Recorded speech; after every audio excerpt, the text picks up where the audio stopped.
Hi there, it's Lindsay Gilchrist and welcome to my webinar on discovering how hiring a dream team is the secret to your six-figure business. Hi there, welcome. It's going to last approximately 30 minutes and there's going to be a link at the very end with some bonus materials for you. Hi Karen, along with some a special offer at the end as well, so stay tuned. Hi Mema. To the end and you're not going to miss out that way.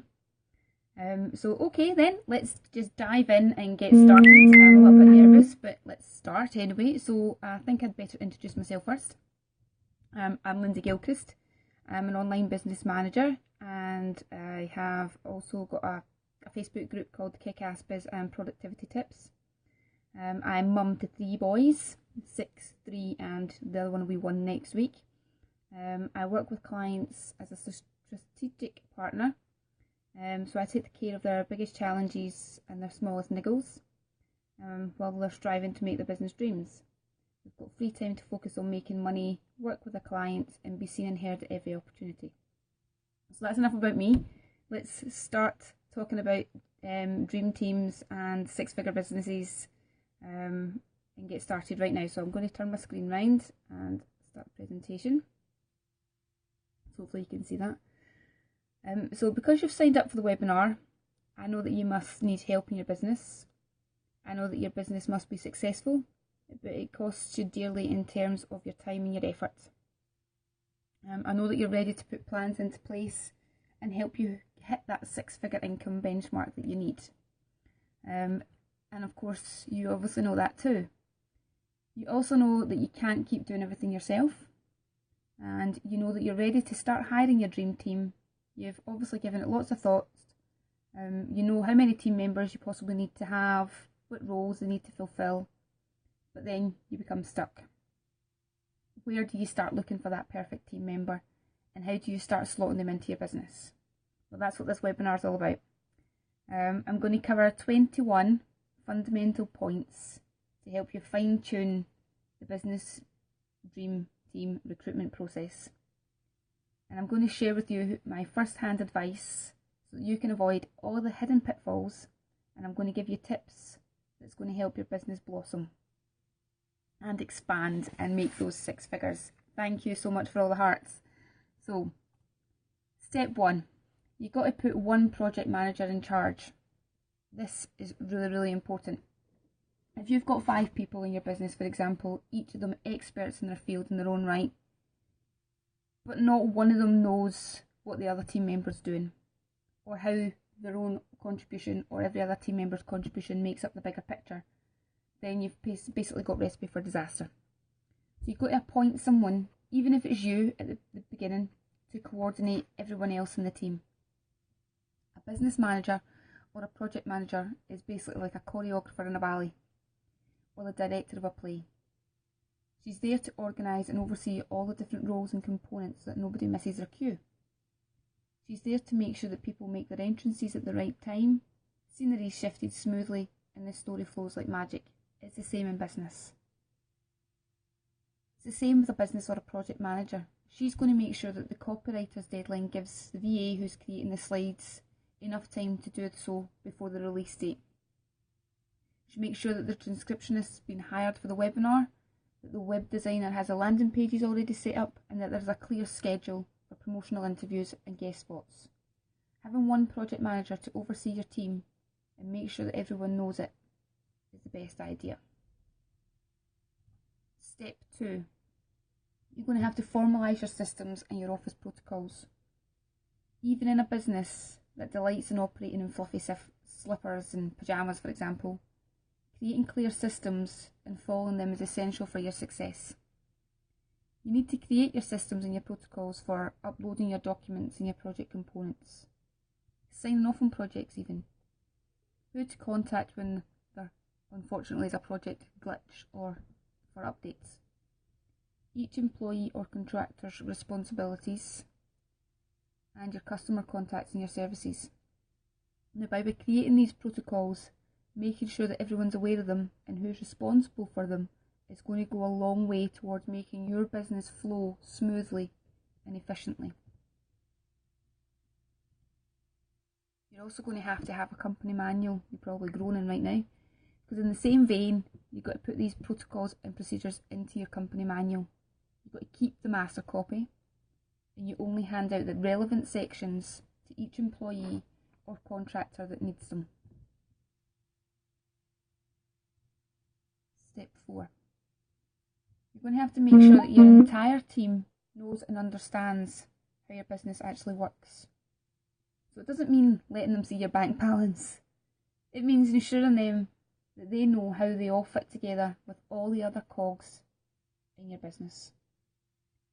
Employees or contractors, doesn't matter who they are, they've got to be aware that any failure to produce any part of the work is going to stop the flow and prevent others from doing their pieces. It's less likely to be casual about deadlines and delivery if they know what is basically happening.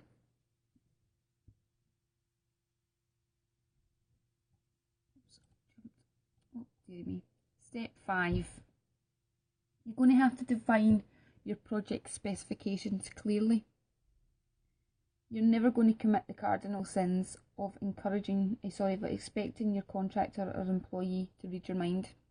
You're going to have to encourage them to ask questions, and you're not going to hope that they're going to tell you what to do. If you don't know what you want done, how and by when, you may not be ready to outsource. If you don't know what you want done, how and when, how are your staff going to know? Be sure to let them know how to contact you if they have any questions, or in fact actually encourage them to ask anything if anything is actually unclear. Make sure that you provide any research data you wish them to use, deadline dates, campaigns and project names, billing or sales codes that they need to use. Make sure they have every piece of information that's vital to your project. You could even set up a step-by-step tick box. It's going to clearly avoid any misunderstandings and potential hold-ups in the project. You basically don't want your staff to be mind reading, especially if you don't know what you're actually wanting and it's not clear in your own head. Step 6. You could consider using interns to create your dream team members. Now, one way to ensure that your business contractors or employees run your business, exactly the way you want them to, is to create an intern program. You train them yourself, you pick the cream of the crop. However, if you go down this route, you need to ensure that you're legal as well as ethical obligations to your interns. Your program has to have a structure with measurable goals for the intern, and it has to be created for their benefit. Thanks for the hearts. You can't just use them as unpaid slave labour. Hi Liz. Unfortunately not that you would do that, of course, but in many cases interns are entitled to a minimum wage, and if they're not simply shadowing people but actually performing work. It's up to you if you want to create an intern program, but just remember that if you want your interns simply to do tasks for free, then it's not an internship, and you're not going to create a dream team that way, and that's really not the way you want to be going.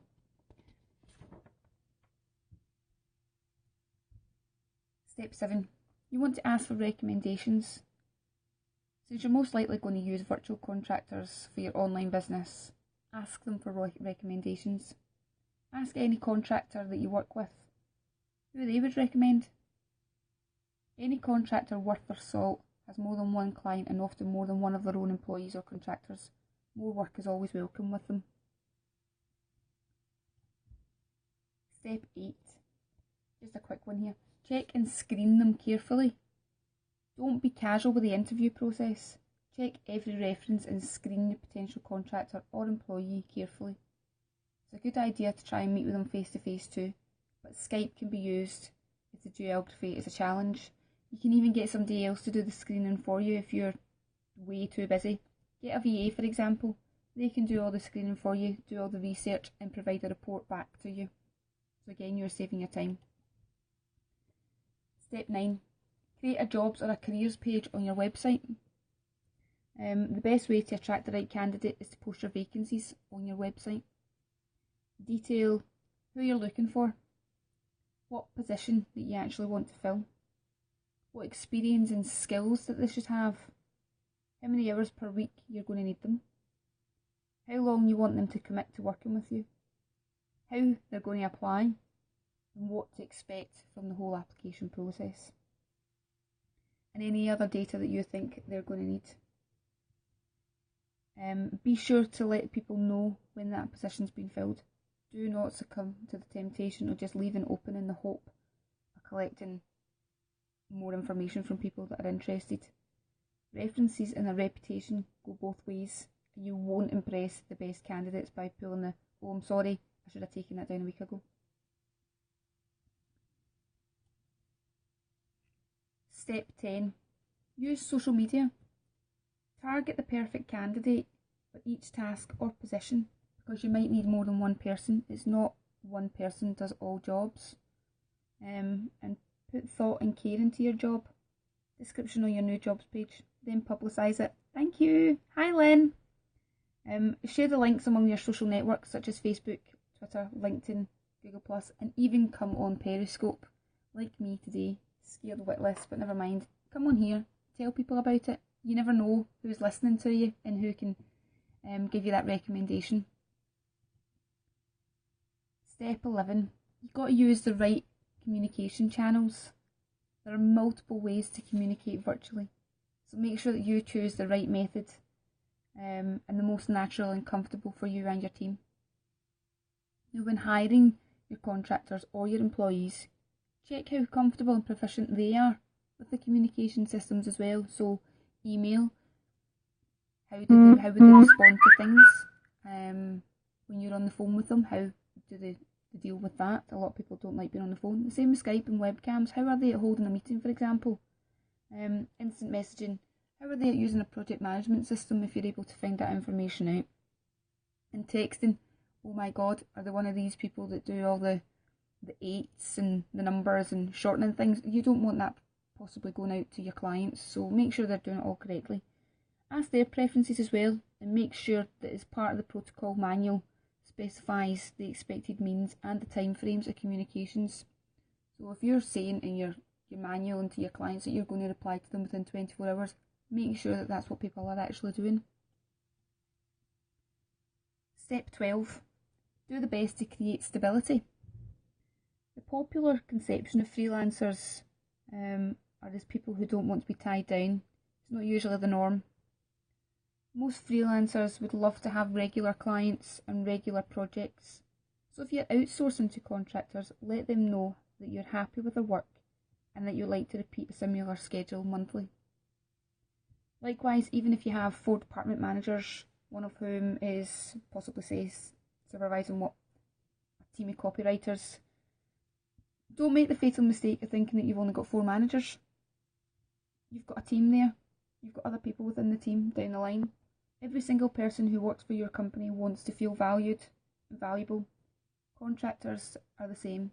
They might not be a part of your office as such, but they're still a part of your team. Teach your managers to treat your employees or your freelancers they supervise in that exact same way.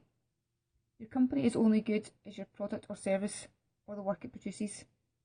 And the more proud even your employees are of the job that they do for you, the better the results are going to be. That's just a win-win, isn't it? 13. Here we go, the money. Make your payment arrangements clear and honour them.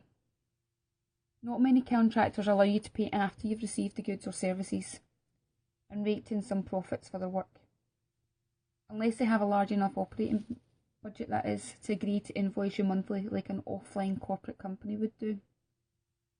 Most established individual contractors ask for a retainer of somewhere from 30 to 100% up front. And you may be able to get away with paying on delivery for people that are newer and desperate to acquire contracts, but you may not get the best quality of work if they're busy wondering when their next meal's coming from, or why they've not been paid their last invoice. Whichever payment arrangement you make sure that you're both aware and you're clear on the terms and stick to them.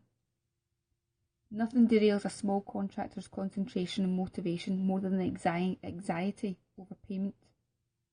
Stick to your arrangements meticulously and make sure that they're both to your mutual advantage. So if the invoice says pay within 14 days, you're exactly going to pay within that. Or you may even be really nice and pay it a couple of days in advance. 14. Use a project manager. If you're dealing with more than one contractor, then your first permanent team member should be a VA or someone skilled in project management. This is the one person who knows everything about what everyone is doing and who needs what piece in order to proceed to the next step. They should be aware of details such as how long it takes on average to produce a unit of work. For example, does it take 1 day to produce a set of graphic buttons? How long is it going to take to write that blog post? How long is it going to get that web page done? How many days notice do contractors need to schedule in units of work? And who needs what and from whom? The web designer can't do the work until the copywriter's done the work. The copywriter can't do the work until she's been briefed, for example. You can also decide in advance and make clear whether or not your project manager will be involved in the costing process. Now you want to enable and don't dictate. Team members who do their best work are those who are allowed to exercise their competence in the most comfortable of manners. Team members who do the poorest work are those who are microcontrolled, and you don't want that. Microcontrol belittles, it mistrusts, criticises, it basically breeds resentment. It also deflates morale and takes the creativity out of your projects and out of your team members. Now, it doesn't mean that everyone can do their own thing in their own time frame and completely ignore your own guidelines. Oh my God, heaven forbid. But set a clear perimeters, and once you're sure that everyone is on that same page and aware of the deadlines and the check-in protocols, then you should leave it to them. In fact, the only person you should have ever microcontrolled is yourself.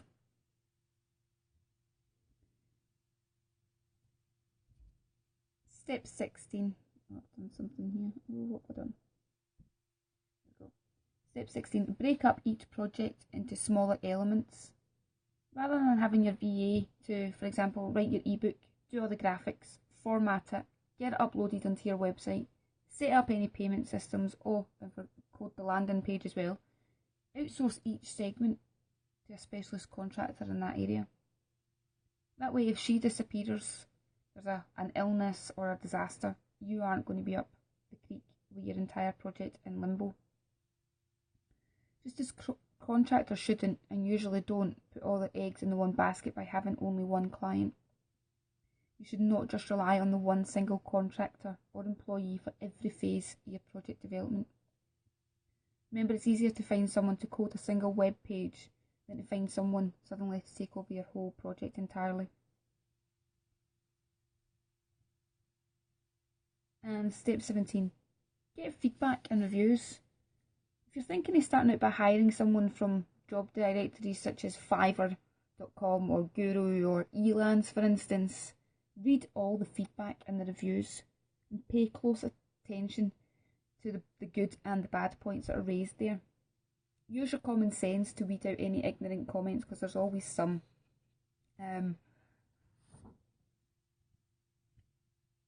18.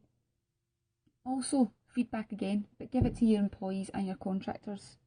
Not only do people feel empowered and uplifted when you tell them that you've done a good job, they also need to know that they're doing the best and it's on target. So it means praising when a job is well done, even if it's just a routine task. Be honest in your criticism when there are glitches and hitches and any problems that come your way, because in this day and age, they always appear, don't they? Even the best employee or contractor will get something wrong occasionally. It's human nature. So for the best results, avoid the blame and shame approach. Instead, think about clearly detailing the problem and suggesting a solution, or ask your team member for solutions if the work's still in progress and it's not reached the target date yet. Whatever you do, don't go overboard on the nitpicking, unless you really don't care if your contractor says yes or no to the next month. If you take the pride and joy out of a job, you're going to kill their enthusiasm. By adopting a policy of no blame and making it a solutions-orientated accountability works best. Be quick to apologise for your own mistakes too, and lead by example. Get together occasionally. Nothing helps bind a team more than getting to know each other. It doesn't mean flying to wherever they are and to meet weekly, nor does it mean socialising after hours and getting involved in each other's dramas. It does mean being able to put a face to a name and a voice to that person. It's getting to know what each other specialises in, and it's getting familiar with each other's styles. At the very least, if you use a project management system, then ask everyone to upload their headshots to their profiles. You at least get to know what they look like.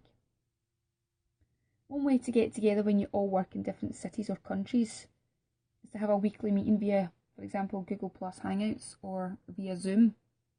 If you live stream them from Google Plus, then they'll automatically be recorded to your YouTube channel for future reference, and you can set your Hangout settings to private so that it's only you and your team that get to see them. As I mentioned earlier as well, you want to lead by example. You want your team to be well organised, excited, enthusiastic, competent, positive, professional and creative. Do your best to live and exhibit those qualities in your everyday life as well as in your business. A team with shared goals and values function more highly. The last step in the process is get ready for that dream team. Nothing is worse than hiring that top level project manager, then discovering that you're simply not ready and you've wasted time that you've booked with her. Even if you've paid her for a package, you're wasting your hard-earned money and you're looking like a dreamer and, to be blunt, a flake. You don't want to hire someone at executive level, used to the fast-paced turnaround and heavier array of resources at their fingertips, if all you need her to do is upload articles to directories, for example.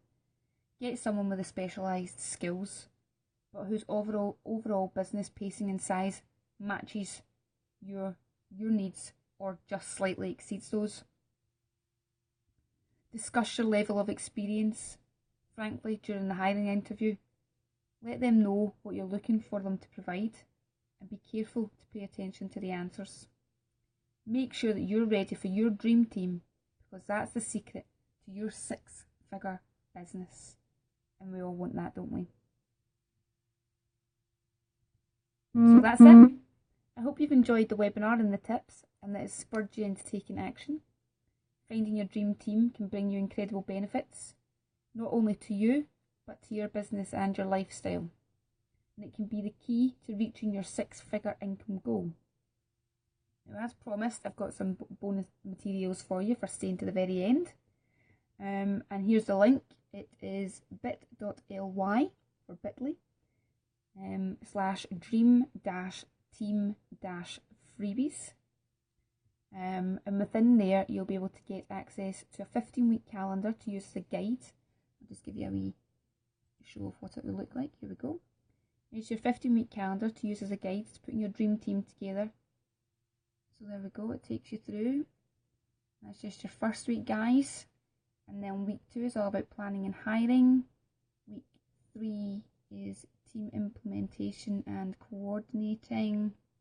4 is reviewing, then tweaking, then getting the trial period done, and then it'll be a 3-monthly review. And there is also a little checklist for you as well, for you to work your way through. So you can download those. I also wanted to give you some advance notice of my new guilt-free freedom package that I've launched. So if you're a mum in business or dad, and you're already starting to worry about the school holidays, then it's ideal for you. It allows you to have the freedom to enjoy your summer with your family instead of worrying about work and trying to juggle both conflicting responsibilities. We've created 2 types of packages. There's custom built packages which allow you to pick and choose which areas of your business you'd like me to take care of while you're taking care of your fun levels. And then there's the hand it all over to me package, where I'll schedule your e-marketing, manage your diaries and emails and your telephone calls. So there's the link on the screen there. It's www.lindsayGilchrist.co.uk/the-guilt-free-freedom-package. Spaces are limited, as I can only accept 10 clients over the summer holiday period. So if you wanted to enjoy the freedom and make the most of the holidays, for example, you've worked hard all year and you really want to enjoy time with the kids and not feel guilty about it, you can have peace of mind leaving your business in my capable hands.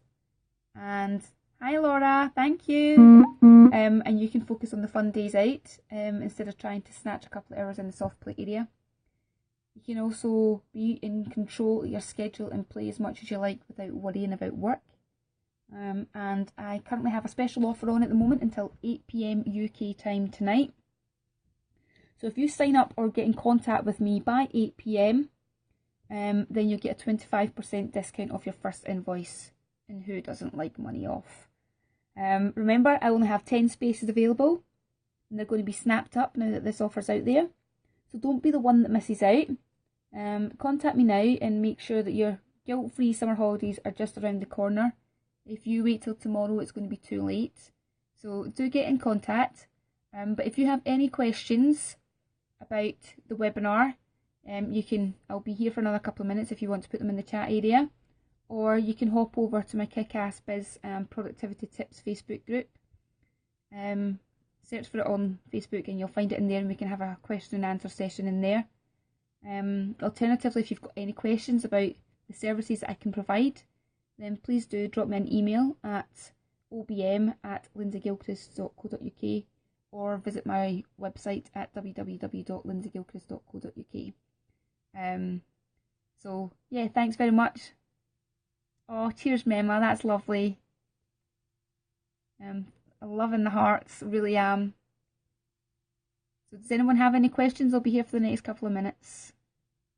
What is your Facebook group called, Lindsay? It is the Kick-Ass Biz and Facebook Tips. I'll just bring it up here for you. Hold on a wee second.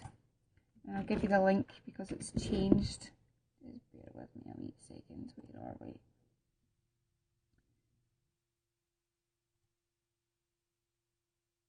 Here we are. The web link is www.facebook.com/groups/productivitydivas. So you can pop over into there.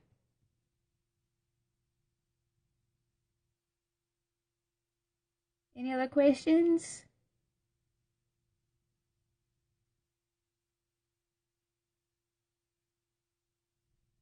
Fab. Thanks, Laura. Great to see you in there. Cheers, Mrs. And more hearts. You gotta love the hearts. Right, I think that's me. I'll switch off now. I'm going to get some juice as well, I think. But thanks for listening to me, and please do ask me any questions. Thanks, bye.